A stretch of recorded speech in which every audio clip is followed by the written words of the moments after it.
Oi, gente, tudo bem? Aqui é a professora Rossoni. Vamos fazer uma questão da UFSC que envolve cálculos químicos. Uma nova definição para o mol está disponível. Em 2018, a União Internacional de Química Pura e Aplicada, UPAC, publicou uma nova definição para o mol, estabelecendo que o mol contém exatamente 6,02214,076 vezes 10 a 23 entidades elementares. Essa definição substitui a definição vigente desde 1971, o que relacionava o mol à massa. Então, sobre o assunto e com base nas informações acima, é correto afirmar que 01, pela nova definição, assume-se que um mol de átomos de ouro possui mais mols do que um mol de moléculas de sacarose. Não, né? Não tem como, né? Para começar, olha o tamanho da molécula da sacarose, quantos átomos tem, enquanto quando a gente fala ouro, a gente tem apenas um elemento, né? Só o AU, então não tem como isso acontecer. Mas no último caso, vou fazer o seguinte: eu vou abrir com vocês um jeito de resolver isso que vai facilitar muito sua vida quando precisar comparar uma molécula com outra. Tanto que nós vamos depois fazer de cabeça isso, pode ser? Então, olha só, toda vez que ele colocar mols para molécula e perguntar quantos mols de átomos, você vai abrir uma chave e você vai multiplicar essa quantidade aqui, porque o mol é um número, oficialmente agora desde 2018, né? Ele equivale a um número, que nem uma dúzia é sempre 12. Então, tu vai pegar esse número aqui, que é um mol, que é o 6 vezes 10 a 23, e vai multiplicar pelo número de carbonos que tem na molécula. Então, tu vai multiplicar 1 mol vezes 12. Então, eu vou ter 12 mols de átomos de carbono. Agora, você vai multiplicar 1 mol vezes 22. Então, eu vou ter 22 mols de átomos de hidrogênio dentro de 1 mol dessa molécula da sacarose. Tu não sabe que essa molécula da sacarose, né? Guarda isso para futuros vestibulares, tá, cara? Guarda aí. Sacarose, sublinha aí, sacarose, C12, 22 ao 11. E agora, oxigênio, 11, né? Então, você vai multiplicar 1 mol por 11, esse número aqui. E aí, tu vai obter 11 mols de átomos de oxigênio. O número total de átomos aqui ficou em 45. Então, tu vai pegar esse 45 e vai multiplicar vezes esse 6 vezes 10 na 23. Então, dá uma quantidade bem razoável, né? Enorme. Agora, se eu pegar um mol de ouro, quando eu falo um mol de ouro, eu estou falando disso aqui, ó, um mol de ouro. Quantos átomos vai ter? 6 vezes 10 a 23. É 45 vezes menos átomos, né? Então, não tem como estar correto essa. Tranquilo? Agora, vamos para 0,2. Análise, né, da proporção 0,2. Há mais átomos em 1 grama de zinco do que em 1 grama de arsênio? Cara, olha só, eu vou fazer o jeito mais chato possível e depois te dou uma dica para fazer um jeito mais fácil, né? Que tu não precisa praticamente nem pensar. Então, se eu quiser saber quantos átomos tem em 1 grama de zinco, tu tem que escrever um mol. Esse 1 mol, eu vou lá na tabela periódica e pego a massa molar do zinco, tá? Essa aqui é a massa molar do zinco.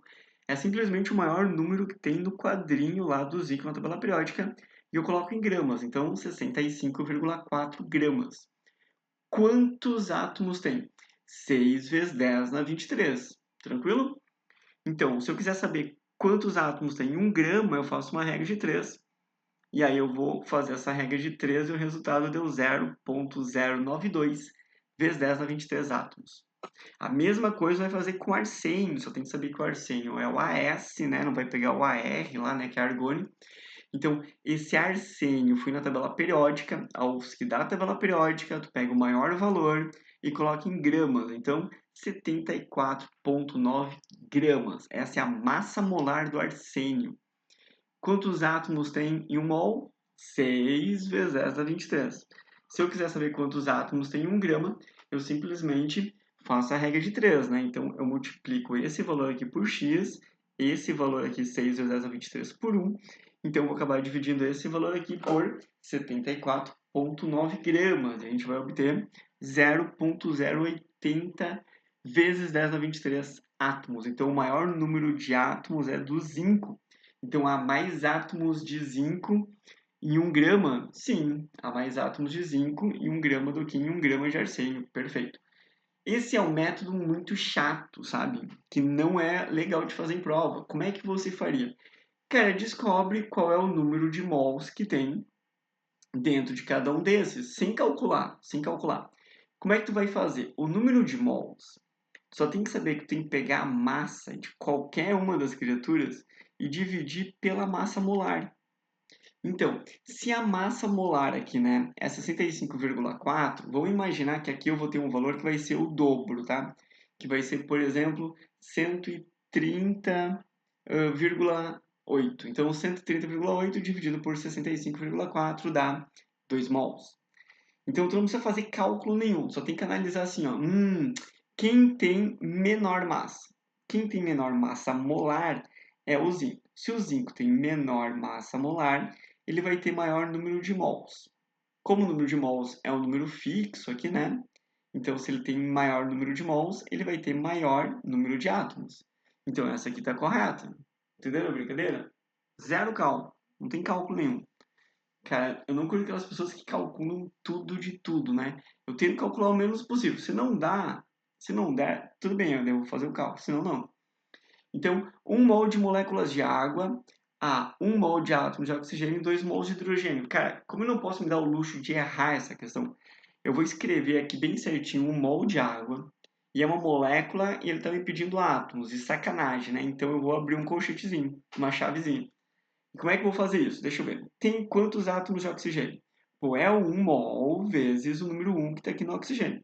Então, é 1 mol de átomos de oxigênio. Essa primeira parte está correta. Agora, átomos de hidrogênio é 1 mol vezes 2, que vai dar 2 mols de átomos de hidrogênio. Então, essa segunda parte também está correta. A proposição 0,4 tá perfeito. Tranquilo? Vou analisar agora de cabeça a proposição 0,8. Será que a gente consegue já fazer isso? Olha só. Qual é o número de mols que eu tenho de moléculas de CO2? 2 mols. Qual é o número de átomos de oxigênio? 2. Quantos mols de átomos de oxigênio tem? 4. Agora vamos lá. 1 mol de moléculas de glicose vezes o número de átomos que tem uma molécula, que é 6. Então vai dar 6. Que número aqui ficou maior? Aqui, 6 mols tem muito mais átomos do que 4 mols de átomos de oxigênio. Então, há mais átomos de oxigênio em 2 mols de molécula de CO2? Não, não há. Beleza? Então, vamos analisar agora a proposição 16, que diz que uma reação, tchananã, o número total de átomos de produto é maior que o número total de átomos de reagentes. Não, gente, isso aqui não tem como, tá? Esse é o princípio básico da química, né? Que na natureza nada se perde, nada se cria, tudo se transforma. O número total de átomos do produto tem que ser igual ao número total de átomos dos reagentes. E é assim que a gente faz o balanceamento, é assim que a gente faz tudo na química. Então, essa 16 está incorreta, é ali de Lavoisier, e o nosso somatório vai fechar 0,6, beleza? Eu vou deixar aqui na descrição desse vídeo, cara, todos os links aqui que você precisa para passar no vestibular, os links para as minhas redes sociais também. Acessa aí e vem falar comigo, será muito bem-vindo e muito bem-vindo. Eu vou deixar também o link para o canal no Telegram para tu baixar, cara, vários materiais e vídeos que a gente vai colocando lá. E também um link aqui para comprar o Studbook Química na UFSC, cara, que tem uma análise completa das provas, como tu começa a estudar, como tu termina de estudar, como com apenas 5 conteúdos você mata 50% da prova. Então, cara, é um material fantástico, vale para aluno, professor, tudo. Então, galera, espero que vocês tenham curtido essa resolução. Qualquer coisa, deixa um comentário, deixa uma curtida, isso vai me ajudar muito e vai te ajudar também, porque vai me dar mais ânimo para resolver mais questões e quem sai ganhando é a gente, né? Eu saio ganhando, você sai ganhando também. Então, é um mutualismo, né? Então, bons estudos aí. Forte abraço. Tchau.